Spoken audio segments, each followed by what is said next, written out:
Hello, we are the FSAE brake system team, and today we will walk you through our Capstone project. Our team consists of Ayat Thabit, Mohammed Al-Qudsi, Ahmed Mahdi, Mahjoub Mohammed, Yusuf Javaji, and Ryan Krager. Today's agenda, we will talk about first, introduction and problem statement, second, objectives and requirement, third, overall system, and fourth, lessons learned. Formula Society of Automotive Engineers is a series of competitions that challenges student teams to design, develop, and compete with small formula-style vehicles. Competing teams demonstrate creativity and technical expertise, and participating students learn many valuable skills. At York University, the Lausanne Motorsport Club aims to compete with the FSAE student competition by designing a vehicle that complies with the competition rules and regulations regarding safety, weight, aerodynamics, etc. The client for this project is the LMC. Our team has been tasked with creating a brake system for the race vehicle. Currently, there exists no brake system for the Lausanne Motorsport Club vehicle. The brake system is an essential component of the vehicle and is most certainly a required component for the vehicle to compete. Without a brake system, the safety of the driver is compromised and the competition eligibility of the vehicle is nullified. The team is tasked to design a safe and quality performance brake system for the Lausanne Motorsport Club FSAE vehicle. The primary requirements of the brake system that it must be safe, it performs well, and it meets the FSAE rulebook specifications. The stakeholders for this project is our client, the Lausanne Motorsport Club, the driver of the vehicle, our FSAE brake design team, the Lausanne School of Engineering, the SAE International, other FSAE design teams, our project supervisors, and future engineering students.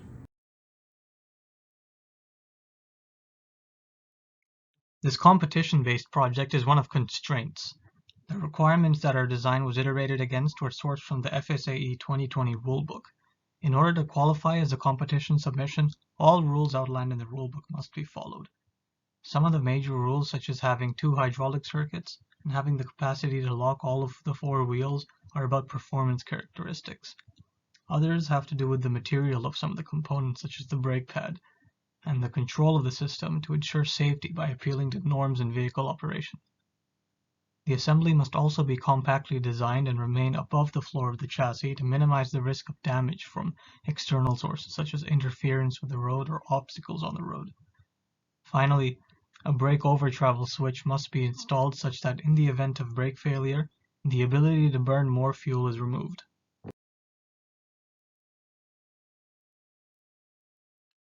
We began designing the brake system by going through the fundamental physics behind the braking of a vehicle. To do this, we read through many sources and textbooks to help us understand the vehicle dynamics during braking. The vehicle dynamics analysis yielded useful results. From this analysis, we determined the torque required on the brake rotor, the master cylinder bore size, and the caliper piston area to have an ergonomic braking system. After determining some of the critical parameters of the braking system, we began to make design choices. The brake system was split into the various components required in a hydraulic brake system.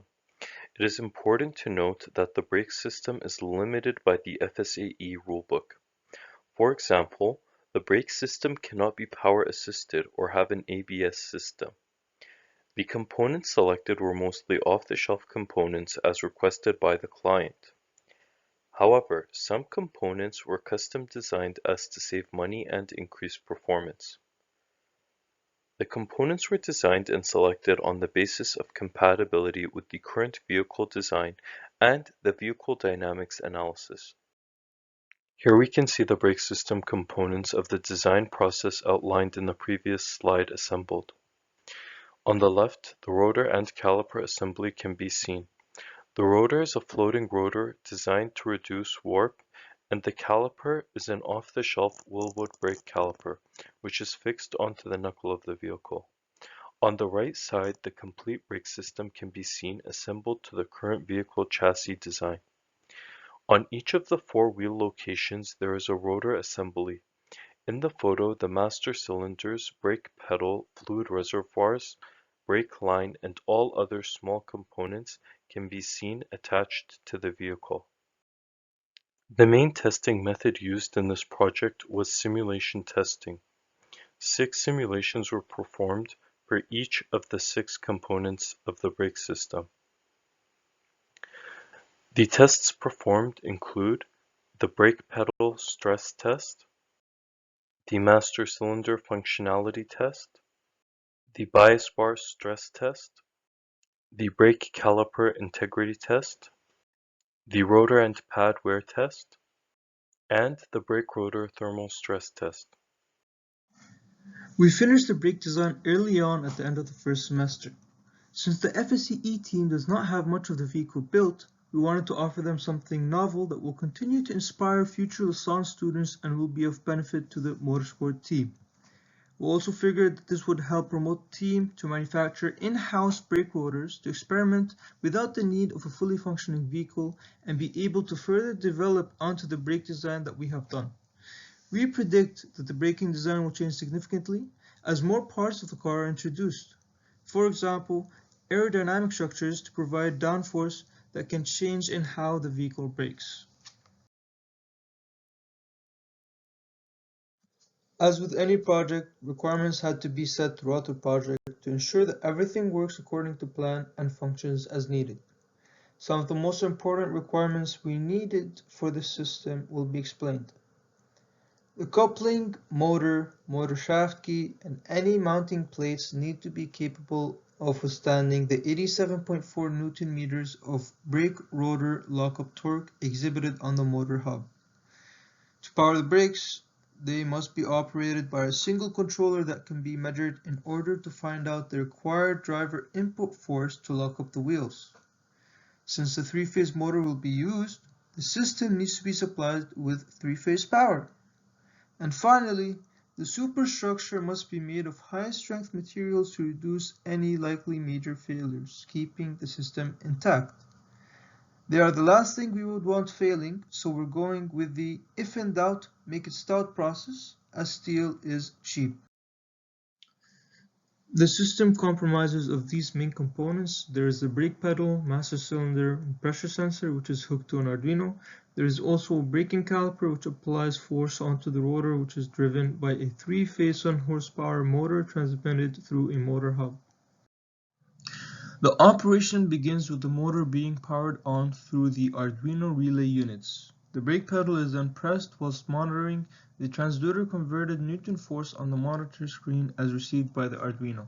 The brake caliper force can also be seen as the forces have been converted with hydraulic calculations. The oil moves through the master cylinder and to the caliper, applying force onto the brake rotor. The brake rotor will then slow down. Eventually, the test will come to an end. A component that we would have added but were not able to due to budget constraints and since it is not required to perform a brake lockup test is an IR temperature sensor. The team could add an array of IR sensors pointed towards the rotor at different radii to test for brake fades. This could also be done using a thermal imaging camera. This rig is still currently being built. The motor has been lowered into the welded frame. Vibrational dampeners have been added as an extra, as you can see here, and this is what there is so far. Some parts have yet to come and will be assembled upon arrival. Throughout this year, we as a team have learned many lessons. They say communication is key, and we definitely had to learn that as a group. We lacked true dialogue initially. There was a divide in the team based on those who had previously worked together. This led to a confusion within the group as though we were on different pages. We decided to take a proactive approach and shift gears. Rather than work independently on tasks, all group members began to work collaboratively over Zoom. The extended time working together led to a much more cohesive and communicative team. Moreover, working closely together further benefited our group understanding. We learned that it's imperative to get to know your group members and to better understand their strengths and weaknesses. Focusing on what each person is best at allowed us to allocate tasks based on skills and to ensure that our resources were being used to their full potential. Although we initially believed that it's best to jump straight into the work, we quickly learned that by taking the time to build our group understanding, we were more efficient and effective. finally, group management. Striking the balance between independent and collaborative work was a constant learning process. Working individually allowed for some tasks to get done faster as there was no time spent on small talk. But we wanted to ensure collaboration and cohesion. So we had to decide which tasks are best done independently and which are meant for the whole team. Once we learned how to effectively divide the work while maintaining a cohesive project, we came up with a unique management structure that's best suited us. These were some of the many lessons we learned throughout this project.